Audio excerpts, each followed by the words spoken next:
Okay, before I start this video, I actually have something very interesting to show you. Actual footage of me driving a trailer.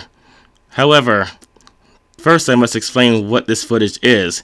You see, I currently work at a company driving yard trucks. A yard truck driver, their job is basically to move trailers from the dock to the yard and from the yard to the dock. However, ever since I came to this company, I have been getting false accusations. For example, while I was trying to back up, one of the other yard drivers, or as I like to call them, reckless drivers, because that's pretty much all that they are, he tried to drive around me from behind while I'm trying to back up. Then he complained to the manager that I almost hit him. That same night, he later almost slammed into me at 40 miles per hour while I'm going a leisurely 10 to 15 miles per hour. And he tries to complain to the manager that I almost hit him again. Not only that, but I've also been getting false accusations that I run the stop signs in the yard, and also false accusations that I hit trailers when trying to back up. So, to get rid of all of those false accusations, I started filming every single thing I did. Whenever I pick up a trailer, I film the trailer from every angle possible, and I also film the adjacent trailers so that if they try to say that I damaged one of those trailers that were next to me, I can show them proof that the trailer was already damaged before I picked up the trailer. For example, the day after that, someone accused me of hitting a trailer while backing up. There was no damage to the trailer, but I couldn't prove it because there was no footage, and the security camera was conveniently not pointed at my truck at the time. So, I decided to film the trailers before I back up and after I back up so I can have proof that the trailer was not altered in any way during that process. So, without further ado, here's some footage of me picking up and dropping off a trailer. And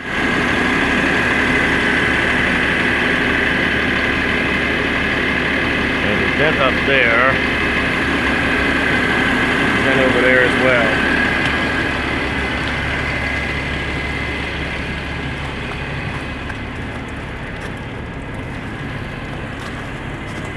And that's okay, that's fine.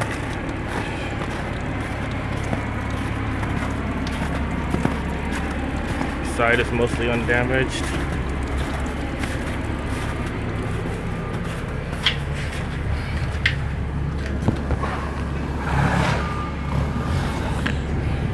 Okay, the ramp is up.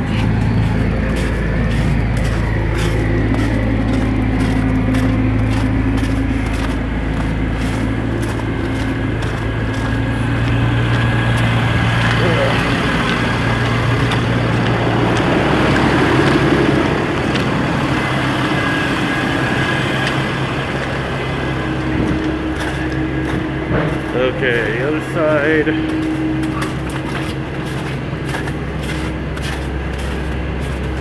Scratch over there, as you can see,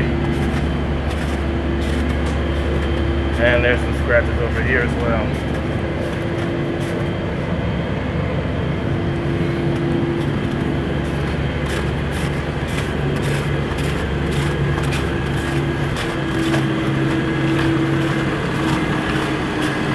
This is trailer 663267. Okay, on this trailer that I am about to back next to, there is already some scratches on the paint over here, as you can see. There's scratches here, here, here, and up there. There's some marks over here, scratches over here and over there. And now on to the adjacent trailer. Scratches up here. Some scratches up here, scratches up there,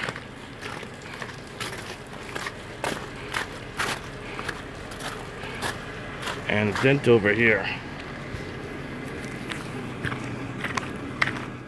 I'm about to unhitch the trailer 663267.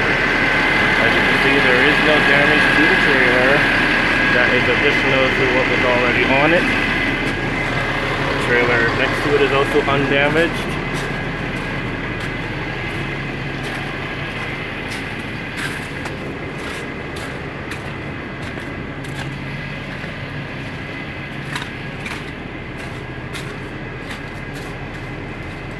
There's a little dent over there, but that was already on the trailer, as you saw from the previous video. This also was already on the trailer when I backed up.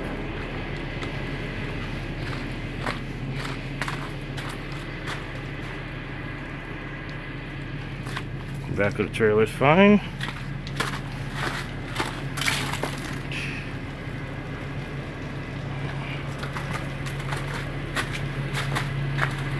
No damage to the trailer adjacent to it. There's some dents here, but these were already on the trailer prior to backing. And that up there as well. This was also already on the trailer.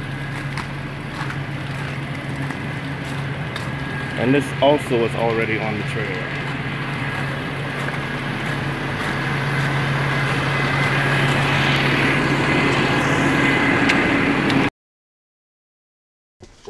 Now, unfortunately, the company made me work in the warehouse after I dropped off this trailer, probably because filming the trailer before and after you move it takes a lot longer than just hitching up to it and moving it. But if they're not going to protect my driving record, then I have no choice but to do it myself. So if they allow me to drive the truck in the future, this is going to be a regularly occurring thing. In fact, I even purchased a dash cam so I can have proof that I'm actually stopping at the stop signs.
Oh, so this time it's double trailers. That's an interesting change. I actually have a doubles and triples endorsement on my CDL and can legally drive these. However, I'd probably prefer not to in real life. But if I had to, I'm pretty sure I could. I mean, I understand the basics of how to drive them. I know how to hook them up and everything. And I did, in fact, pass the written test. So I know the gist of how to drive these.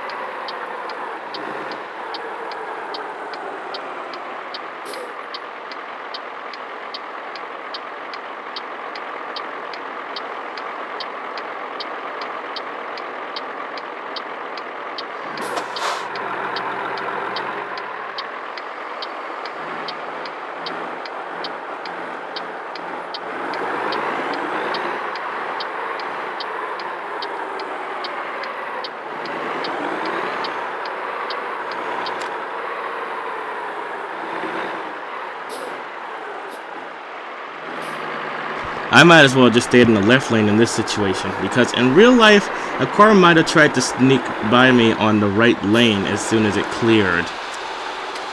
And there was a danger of an accident happening as a result of that, so I should have just stayed in the left lane.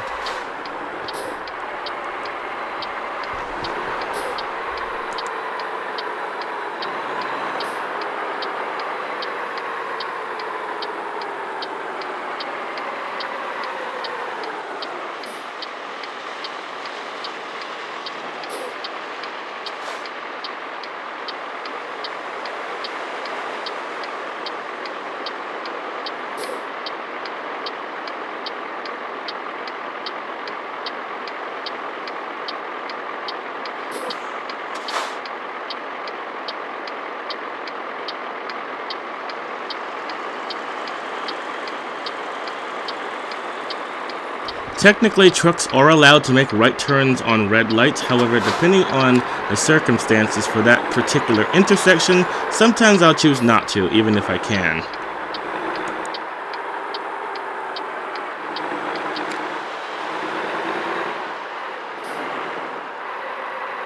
Okay, we're approaching a railroad crossing. I've seen way too many YouTube videos of trucks getting hit by trains, so whenever I approach one of these, I slow down, I look both ways, and I cross carefully, making sure not to change gears. It's actually illegal to change gears when crossing a railroad crossing because you might miss a gear and stall on that crossing and then get hit by a train. So never shift gears on a railroad crossing.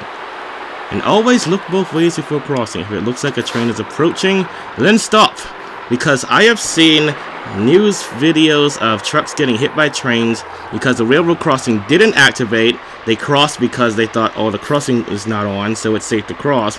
Then they got hit by the train. So even if the railroad crossing is equipped with lights, gates, and bells, if you see headlights of a train approaching, you should stop anyway. And perhaps use your four-way flashes as well.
What the heck happened there? The police car is upside down.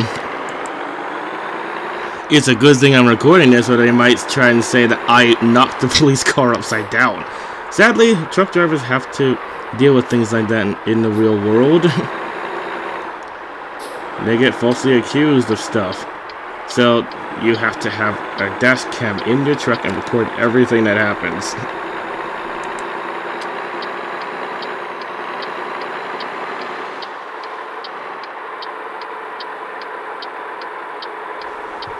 Interesting fact about California, trucks are not always allowed in the middle lane. You see, sometimes you can use the middle lane when you're passing someone that's in the right lane. However, California, in certain situations, you'll have signs specifically stating that trucks are not allowed in the middle lane, and you can actually get a ticket for it. The only time when you can use the middle lane is if it's required to take an exit ramp. There'll be a sign over that lane saying trucks okay when you're allowed to use that lane. I honestly think this is a stupid rule, just like that rule that trucks can't go any faster than 55 miles per hour in California, even though in the neighboring state the terrain is almost exactly the same and trucks can do 75.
Seeing that car pass me on the left reminds me of 2 times when I was passed on the left-hand side of a 2-lane highway in Texas.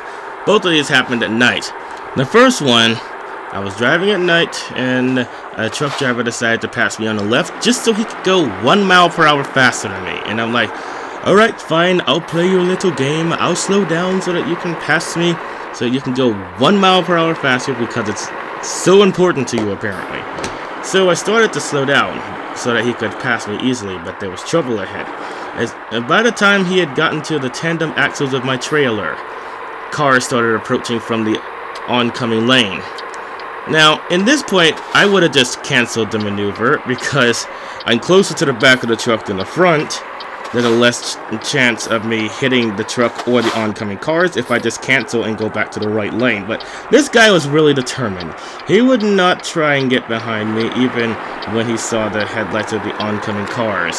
So I had to slow down even further I mean, the speed limit was like 65 miles per hour on this road. I had to slow down to like 35 so that this guy could pass me quickly. All because he wanted to go 1 mile per hour faster than me. By the time I get behind him, he panics because he realizes how close the cars are to him. So he swerves into my lane and almost slams into the front of my truck. So the second time this happened to me, I was driving on pretty much the exact same road, I believe. The truck driver tried to pass me on the left again, just so he could go 1 mile per hour faster than me. I slowed down to let him on, but cars start approaching from the oncoming lane. This time he panics and slams on the brakes and gets back behind me.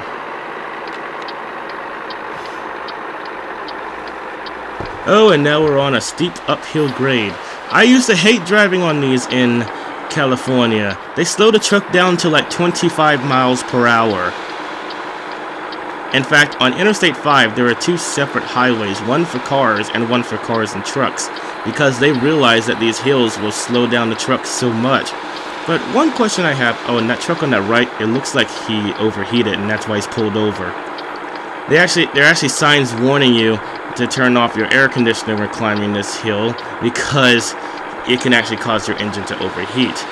One thing I don't understand though, if they're aware of the fact that this hill slows down the truck so much, why don't they just bore a tunnel through it or something?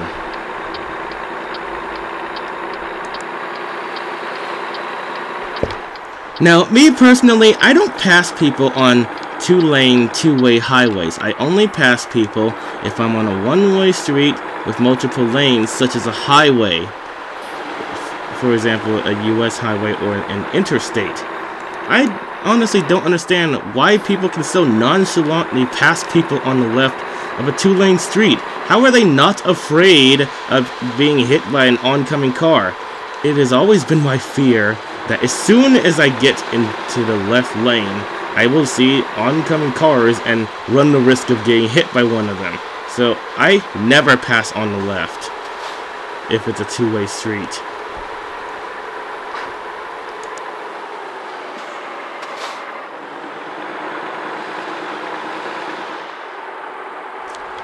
Okay, we're approaching the exit, or as I like to call it, my least favorite part of every single journey, because it is at this point where I'm getting slightly closer to the customer. And as I mentioned in the last video, I hate customers with a passion. I feel like they are terrible, worthless pieces of garbage that don't deserve to breathe the same air as us. I mean, seriously, I once had a customer where I was taking my time backing up at their facility because it was a tight space. I didn't want to run the risk of hitting anything. And the customer walked up to me and she said, "If you don't hurry up, I am going to tell your manager that you were sleeping on the job while everyone else was unloading." And this actually isn't the first time I've been threatened of this. I have been sent to the office before because a customer accused me of sleeping on the job while everyone else was unloading. Which, by the way, that is not something I do. I never sleep on the job. In fact, the very fact that I never sleep on the job is how I don't get in trouble when they threaten me with things like this, because the company understands that I don't sleep on the job. They know that the customer is lying when they say this. So I never actually get in any real trouble for that. So I've learned that when a customer tells you that they're going to tell the company that, oh wow, this bus driver is actually smart enough to stop further back so I can make this turn. That's cool. If only real drivers were that smart. What was I saying again? Oh yeah, about the customers. I've never gotten in any trouble for a customer complaining that I slept on the job while everyone else was unloading, because the company knows that that never happens with me. I've never fallen asleep while unloading a trailer.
I hope this game doesn't make me back up these double trailers, because that is, well, it's doable, but it's almost impossible. In fact, it's even recommended in the driver's license manual not to back up double trailers. But despite that, the first installment of this truck simulator game, actually I'm not sure if this is from the same company, but the one I used to play was from a company called Hard Truck 18 Wheels of Steel. They did make me back up the double trailers, just like a regular trailer, which didn't make any sense because that's not how you deliver real double trailers. For example, when I worked at FedEx Ground, when they delivered the double trailers, they parked them somewhere, then they separated them and backed them into the docks individually, which makes more sense than backing both of them up to the same dock at the same time. I actually remember the first time I had to back up a double trailer in that game. I was like, seriously, you want me to back these things up? That's impossible. And at first I tried it, but I was having a bit of trouble with it. So I actually called my father and asked him to do it, to help me with this. And he said, but if I help you with this, you'll never figure out how to do it on your own. And I'm like, well, I guess I can't argue with that. Eventually I did end up being able to back them up, but it took a long time. And I thought to myself, well, I hope in real life they don't make you back that up, because I'll be spending hours and hours trying to do this. But luckily, in real life, you don't have to back up double trailers. Though I feel sorry for drivers of double trailers when they approach a truck stop, because good luck finding a parking space that you don't have to back up in at one of those places. Most of the time, the only parking spaces available are the ones you have to back into.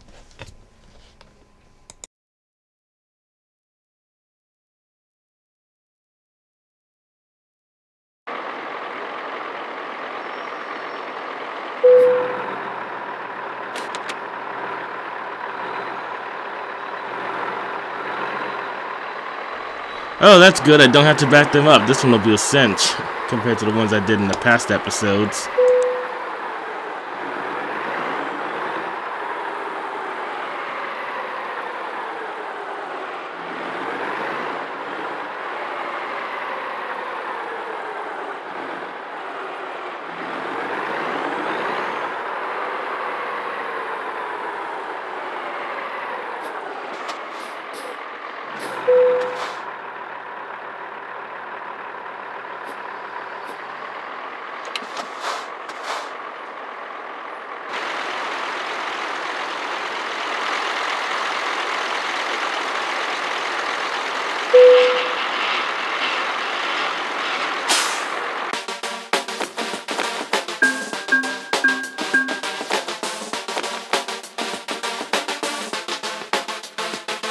Yet another successful delivery.